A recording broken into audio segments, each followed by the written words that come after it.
Hello, in this video I will show you how you can restore deleted files on OnePlus Nord 5. So let me show you on the example of the videos or the images.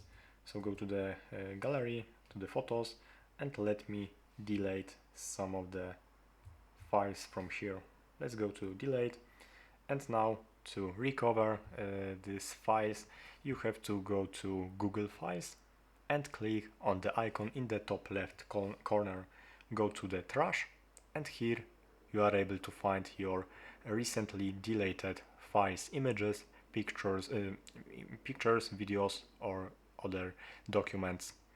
And also any file that has been in trash for 30 days will be permanently deleted, so you have to keep that in mind.